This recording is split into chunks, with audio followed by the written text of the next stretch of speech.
In the name of Almighty, the most merciful, the most beneficent. अस्सलाम वालेकुम everyone. हम लोग बिल ऑफ एक्सचेंज का चैप्टर पढ़ रहे हैं और इसमें अभी तक हमने दो केस डिस्कस किए हैं। पहले केस के अंदर ड्रार जो है वो मैच्योरिटी तक बिल अपने पास रखता है और दूसरा केस ये था कि ड्रार को पैसों की ज़रूरत पड़ गई है तो वो बैंक्स के पास जाता है और वहाँ से डिस्काउंट करवा लेता है। आज हम तीसरा केस इसका डिस्कस करेंगे जिसमें ड्रार के बाद ये ऑप्शन आता है कि वो अपना बिल किसी अपने क्रेडिटर को पे करके अपने डेट्स को क्लियर कर ले।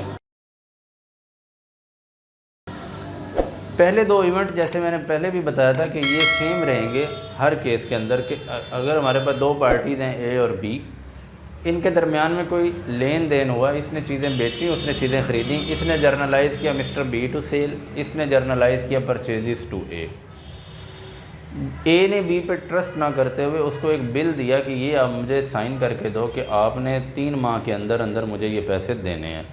तो इसने जब इसको बिल दिया तो इसने एंट्री की बिल रिसीवेबल डेबिट और बी क्रेडिट और इसने एंट्री की A to bill payable. Bill draw करने के बाद ए ने अपने किसी क्रेडिटर के कोई पैसे इतने ही जितने अमाउंट का बिल था इतने ही देने होंगे, तो वो उसको क्रेडिटर के आने पे उसको कहता है कि मेरे पास पैसे नहीं हैं, आप ये बिल लेते जाएं और 3 महीने बाद आप बी के पास चले जाइएगा, उसे ये बिल दिखाइएगा और वहाँ से पैसे ले लीजिएगा। तो इस तरीके से वो अपना डेट जो है उसको सेटल डाउन कर देगा बिल की मदद से। ये इसके पास तीसरा ऑप्शन है ड्रार के पास।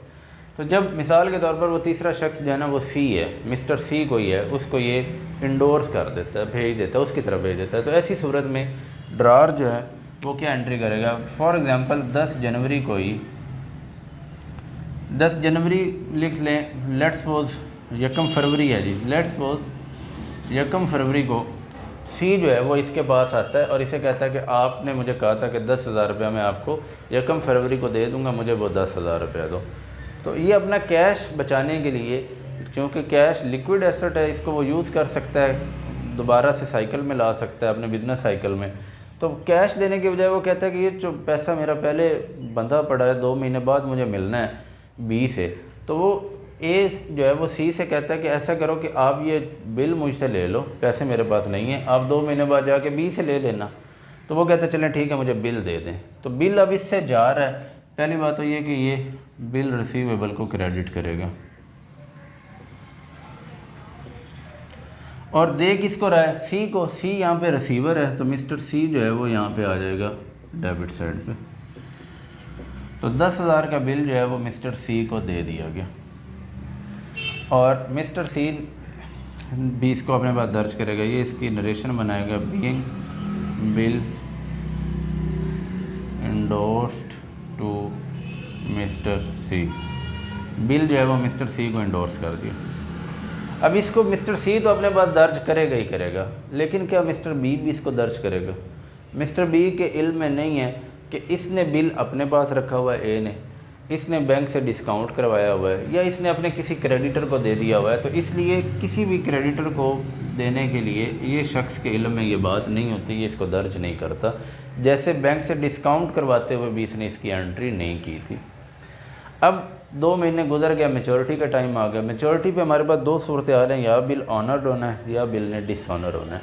अगर तो ऑनर्ड हो जाएगा, इस शख्स की एंट्रीज वही रहती हैं हर केस के अंदर। ऑनर हो रहा है तो ये बिल पेएबल टू कैश कर रहा है, डिसऑनर हो रहा है तो ये इसको रिवर्स कर रहा है। तो अगर लेट्स सपोज पहला केस जिसमें बिल ऑनर हो रहा है, मैच्योरिटी डेट हम कैसे निकाली थी, 3 महीने का बिल था तो ये चौथे महीने में क्लियर होना था। 1 का बिल है तो इसमें 3 ग्रेस डेज ऐड होंगे तो ये 4 तारीख बनेगी, 4/4/23 को ये मैच्योरिटी डेट आनी है। ये पेमेंट कर रहा है, ये पेमेंट कर रहा है तो ये एंट्री करेगा, बिल को ख़त्म कर देगा, बिल पेएबल अकाउंट को डेबिट कर देगा और कैश इससे जा रहा है तो कैश के अकाउंट को ये क्रेडिट कर देगा 10,000 रुपये। और साथ में अपने पास नरेशन दर्ज करेगा, बीइंग कैश पेड या being bill honoured at maturity लिख लें, बीइंग बिल ऑनर्ड और पेड एट मैच्योरिटी। ये इसको ऐसे दर्ज कर लेना। अब मामला आ जाता है कि हमारे पास पैसे किसको मिल रहे हैं, ये बिल पे कर रहा है, लेकिन पैसे मिलेंगे किसको, सी को मिलेंगे, जो पैसे लेने के लिए बिल इसके बाद लेके गया। सी जो है वो मुकर्रर डेट आने पे बी के पास गया और इसने पैसे सी को दे दिए। अब ए इसको दर्ज नहीं करेगा क्योंकि वो पैसे सी को मिले हैं, तो ये अपने पास दर्ज नहीं करेगा, इसकी एंट्री ये नहीं करेगा पहले केस की। ठीक हो गया। अब दूसरी सूरत हाल ये हो सकती थी कि जब सी जो है वो मिस्टर बी के पास पहुंचा 4 अप्रैल को और उसे कहा कि ये आपने पैसे देने थे 10,000 रुपया ए का, अब ये बिल मेरे पास है, अब ये मुझे पे करो। तो वो कहता है मेरे पास तो पैसे नहीं हैं, किसी भी वजह से नहीं है, और वो कहता है बिल डिसऑनर्ड है, नहीं वो पैसे मिलते। तो फिर ये कैसे दर्ज करेंगे? सेकंड केस, अगर बिल जो है वो डिसऑनर्ड हो जाए, किया ये 4 तारीख को ही था मगर पैसे नहीं मिले, तो इसने इस अपनी जो एक्सेप्ट करने की एंट्री इसको रिवर्स करना होता है। Bill payable account, bill payable account debit हो जाएगा और ए का अकाउंट अब यहाँ पे क्रेडिट हो जाएगा, मिस्टर एज अकाउंट क्रेडिट हो जाएगा 10,000 से। और साथ में ये नरेशन लिखेगा being bill dishonoured at maturity, ये इसको ऐसे दर्ज कर लेगा। अब बात आ जाएगी, सी जो है वो बिल लेके फिर अब ए के पास आएगा। पहली सूरत में तो वो नहीं आएगा क्योंकि बिल पैसे मिल गए सी को, अब उसने ए से पूछा भी नहीं, ना बताया कि मुझे पैसे मिल गए या नहीं मिले। लेकिन अगर पैसे नहीं मिलेंगे तो भागा हुआ ए के पास आएगा, भाई तुमने मेरे साथ अच्छा काम किया है, तुमने 1 फरवरी को पैसे देने का कहा था, मैं 1 फरवरी को आया, मुझे बिल थमा दिया, 2 महीने बाद बिल लेके बी के पास गया हूँ, बी अब मुझे कह रहा है कि मैं तो पैसे नहीं दे सकता, अब बताओ। तो फिर ये शख्स इसको कैसे दर्ज करता होता है?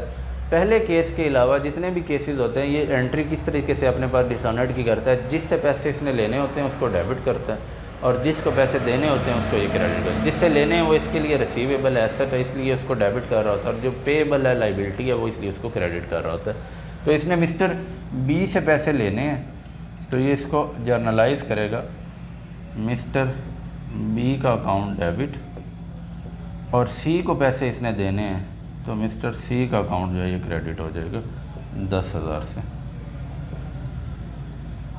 और साथ में नरेशन क्या बनेगी?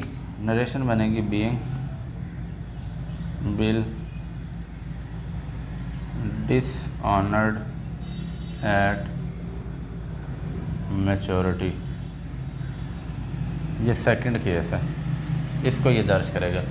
मैच्योर हो जाता है तो फिर इसने दर्ज नहीं करना था, मैच्योर नहीं हुआ तो जाहिर बात है जिसके पास बिल है उसने तो इसी को पूछना है आके, तो ये भी उसको अपने पास दर्ज करेगा। तो इस तरीके से तीसरे केस की जर्नल एंट्रीज जो हैं वो की जाती हैं।